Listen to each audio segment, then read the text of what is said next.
ஒரு 40-45 வருஷத்துக்கு முன்னால் பிள்ளையார்பட்டியில் இந்த தட்டைப்பயிர் குழம்பு சாப்பிட்டேன். ரொம்ப நல்லா இருந்துச்சு. அதைத்தான் இப்போ சொல்ல போகிறேன்.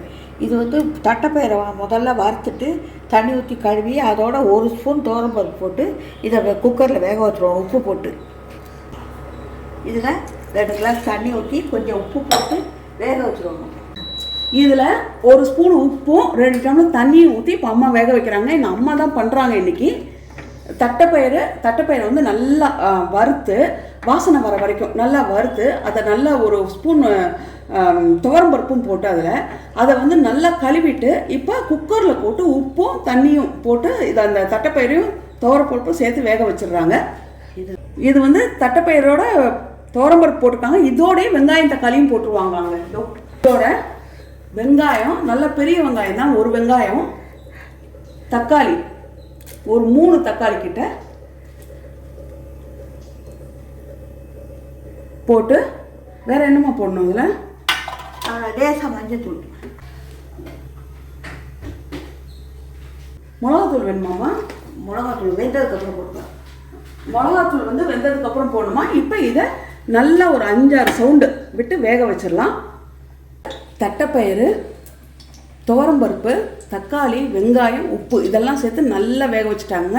தட்டைப்பயிறு வந்து நான் இன்னைக்கு தான் வறுத்து அப்படி வேக போட்டோம். அப்போ ரொம்ப நேரம் அது வந்து வேகிறதுக்கு டைம் ஆகும். நீங்கள் வந்து வேகணும்னு நினச்சிங்கன்னா, சீக்கிரம் வேகணும்னு நினச்சிங்கன்னா முதல் நாளே தட்டைப்பயிரை வறுத்துட்டு அதே இருப்பு சட்டியில் தட்டைப்பயிரை வறுத்து 1 கழுவு கழிட்டு அதே நம்ம வறுத்த இருப்பு சட்டிலேயே தண்ணியை ஊற்றி மூடி போட்டு அப்படி ஊற விட்டிங்கன்னா அடுத்த நாள் பண்ணுறது ஈஸியாக வெந்து போயிடும். இப்போ இது வேக வச்சாச்சு. இப்போ எண்ணெய் ஊற்றி வச்சுருக்கு கடாயில். இதெல்லாம் கடுகு போடுவோம். எண்ணெய் ஊற்றி கடுகு வெடிச்சதுக்கப்புறம் சோம்பு, கருவேப்பிலை,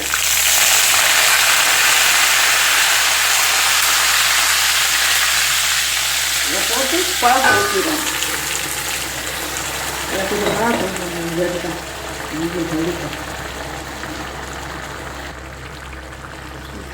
இதில் 1 ஸ்பூன் மிளகாத்தூளுங்க, மல்லித்தூள்,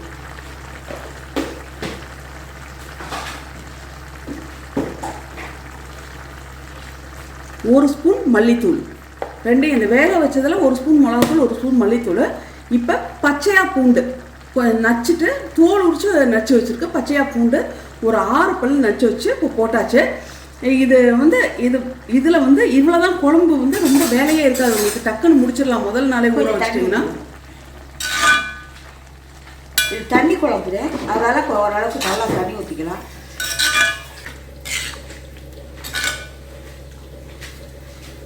அவங்களுக்கு விருப்பப்பட்ட அளவுக்கு புளி ஊற்றணும். மிளகாத்தூள் மல்லித்தூள் போட்டாங்க. இன்னும் கொதிக்க கூட இல்லை, புளியும் ஊற்றிட்டாங்க. இதில் இது கொதிச்சதுக்கப்புறம் ஏன்னா பூண்டும் பச்சையாக தான் அந்த தாளிக்கும் போது நம்ம பூண்டு போடக்கூடாது, பச்சையாக தான் இது பூண்டு போடணும். இது நல்லா இப்போ ஒரு கொதி வரணும். கொதி வச்சதுக்கப்புறம் தேங்காய் பால் ஊற்ற முடியாது. மிளகாத்தூள் வந்து நான் தாங்க போட்டேன் 1 ஸ்பூனு. அம்மா அப்புறம் சொல்கிறாங்க அது பத்தாது அந்த மிளகாத்தூள்னு. அதனால இப்போயே போடுறேன். இன்னொரு 1.5 ஸ்பூன் மிளகாத்தூள் இப்போ போடுறேன். 3 ஸ்பூன் மிளகாத்தூள் போட்டிங்கன்னா கரெக்டாக இருக்குங்க. அம்மா அப்போ சொல்லலை என்கிட்ட, அதனால நான் 1 ஸ்பூனோட விட்டேன். இப்போ நல்லா கொதிச்சிருச்சு உங்களுக்கு. இப்போ அம்மா என்னம்மா பண்ணோம்? இது தேங்காய் பால் ஊற்ற வேண்டியது. ஒரு 1/4 மூடி போதுங்க. 1/4 மூடி தேங்காய் பால் எடுத்து திக்காக அதை ஊற்றிட்டிங்கன்னா இது அவ்வளோ ருசியாக இருக்கும் இந்த குழம்பு.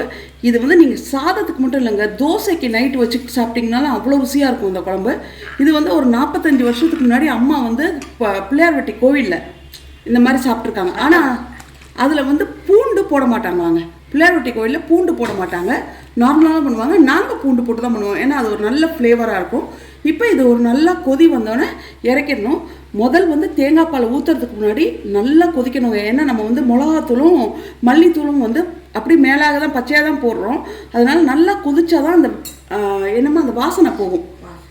மிளகாத்தூள் வாசனை இதெல்லாம் போகும், பச்சை வாசனை போகும். அதனால் கொதிச்சோன்னே தேங்காய் பால் ஊற்றிட்டிங்கன்னா வேலை முடிஞ்சுதுங்க இந்த குழம்பு. அவ்வளோதான். இது ஒரு கொதி வந்தாலும் நம்ம இறக்க வேண்டியதுதான். முதல் நாளே ஊற போட்டால் சீக்கிரம் முதல் நாளே ஊற போட்டிங்கன்னா, வறுத்து ஊற போட்டிங்கன்னா ரொம்ப சீக்கிரம் வெந்துடும்.